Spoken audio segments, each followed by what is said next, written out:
इतनी भारी चीज है उपनिषद ना कि धर्म के क्षेत्र में अगर कभी किसी ने कुछ भी करा तो अपनी बात को वैध जायज साबित करने के लिए उसे ये साबित करना ही पड़ता था कि उसकी बात वेदांत सम्मत है, क्योंकि दर्शन चलता है प्रमाण पर। और जितने भी आस्तिक दर्शन है वो श्रुति प्रमाण को मानते हैं। श्रुति माने वेद। अब वेदों में जहां तर्क है उसको कहते हैं वेदांत, बाकी जगह तो कर्मकांड है। वेदों में जहां दर्शन है उसको कहते हैं वेदांत। तो श्रुति प्रमाण का अर्थ वास्तव में वेदांत प्रमाण ही होता है। तो अगर आपने कोई भी बात बोली है और वो वेदांत प्रमाण पर खरी नहीं उतर रही है तो वो बात सही नहीं मानी जाएगी। तो अब किसी को कोई एकदम उलझुल अंडक बंडक बात भी करनी है तो उसको ये साबित करना पड़ेगा कि वो जो बात कह रहा है वो उपनिषद में मौजूद है। तो वो जो 108 उपनिषद हैं, मान्य उपनिषद, 11 तो प्रमुख हैं, 11 या कभी 12 कह देते हैं, जो प्रमुख 11 उपनिषद हैं और 108 मान्य उपनिषद हैं, उनके अलावा बहुत सारे ऐसे ही उपनिषद पैदा कर दिए गए। एक तरह से कह दो वो सामुदायिक उपनिषद थे और बहुत पुराने भी नहीं है। कोई 500 साल पुराना, कोई 700 साल पुराना।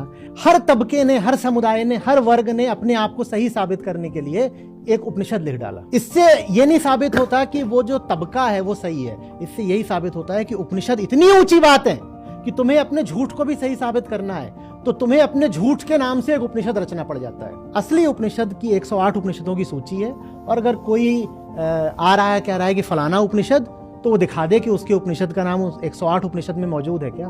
और उन 108 में भी 11 जो उपनिषद होते हैं वो प्रमुख होते हैं। उसकी वजह है जो दर्शन है, वेदांत दर्शन, वो उन 11 उपनिषदों में एकदम खूबसूरती से निखर कर आया है। उसके अलावा जो 108 है उसमें भी वो दर्शन मिल जाता है। उसके आगे जो उपनिषद हैं उसमें कुछ कहा नहीं जा सकता, उनमें कुछ दम हो भी सकता है, नहीं भी हो सकता है।